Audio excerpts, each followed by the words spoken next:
Hi there, Juan-Carlos Peña once again. Welcome to the third short video of our series. This time, we're going to work on some technical issues for both hands. For our left hand, we will introduce the thumb position using a B-flat major scale, and for our right hand, we will work on playing dotted rhythm, hooked bowings, and bow retakes. Let's get started with the left hand. As we already know, we don't normally start using our third finger until we reach the octave or until we get into thumb position. Going into the thumb position can be intimidating for some students. I hope that by reviewing the basics, you can feel more at home when playing out there. First, let's remember how we wanted to have a nice round shape in our hands when we were playing in the regular positions. Remember the orange test? The same will apply when we reach the thumb position. We still want to keep a nice round shape in our hands. Of course, the angle is going to be somewhat different since we are stretching out our arm and our thumb is not going to be behind the fingerboard, but on top of it. Remember also how we wanted to keep a straight line between our hand and forearm in the regular positions? The same rings true for the thumb position. We want to make sure that we're not locked in a position that could cause unnecessary strain in our wrists. Now, how do you get into the thumb position? We have to make sure that we lift up our elbow and get it ready before we get into it. This way, our forearm doesn't get stuck in the shoulder of the bass. I often see students trying unsuccessfully to reach their notes up there while keeping their forearms on the shoulder. It is really hard. We also need to make sure that when playing a note with our thumb, the other fingers hover over the string, ready to go. And when playing with the third finger, for example, the others stay on the string for support. Also, make sure that although we will not be using our fourth finger in thumb position, we should not roll it back into the palm of our hand. This causes unnecessary tension. Same with the third finger. We want them here, not back there. A good way to introduce the use of the thumb position is by playing a B-flat major scale in 2 octaves. Check how the left hand keeps its round shape, the elbow prepares the transition, and the fingers remain on the string.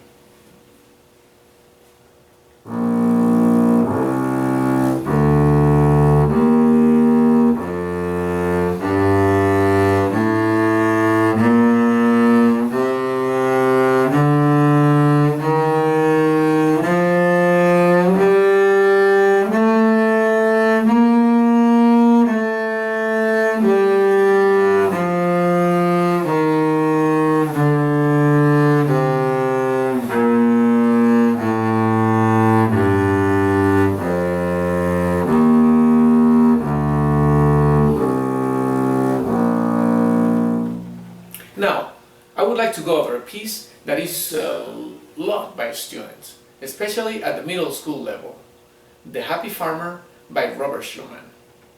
There are 2 technical bow aspects that this piece should help us develop. Playing a dotted rhythm with a hook bowing, and retaking the bow after a longer note before a new pickup. Now, let's use our B-flat major scale to practice these 2 things before we get into the piece. And although the piece does not go into the thumb position, playing the scale with these bowings would help us get more comfortable with it.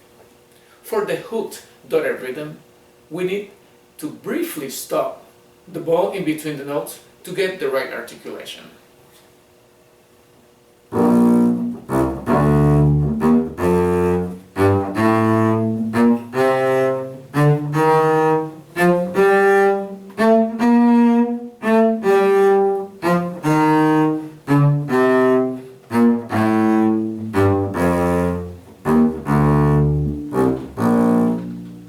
Now, bow retakes. When we have a longer note followed by a shorter one, it's easy to accent or play that shorter note louder if one is not careful. One way to solve this issue is by retaking the bow. After playing a longer down bow note, swiftly move back your bow closer to the throat before playing the up bow shorter note.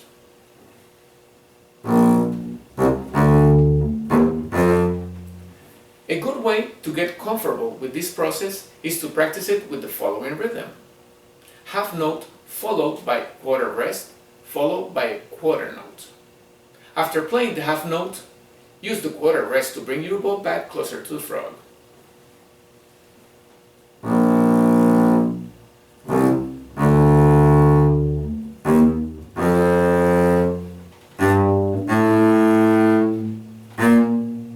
This should make it much easier when playing the actual rhythm.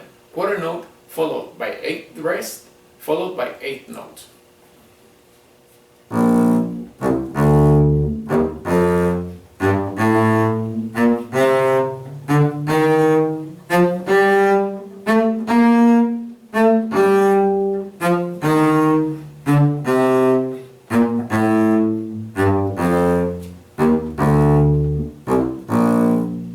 Okay, let's play the Happy Farmer.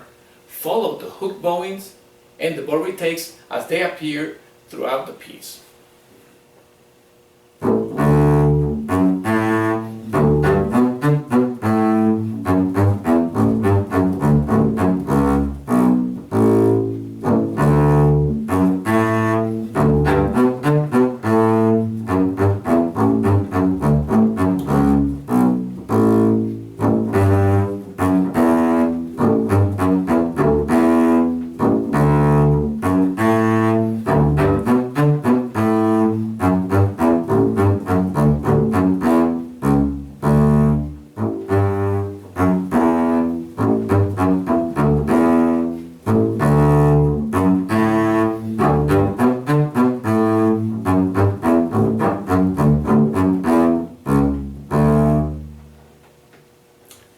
Again, thanks for watching, and I hope you will join me for our next video, in which I will be addressing, among other things, the ornaments in the slow movements of the Marcello sonatas. Until then, take care.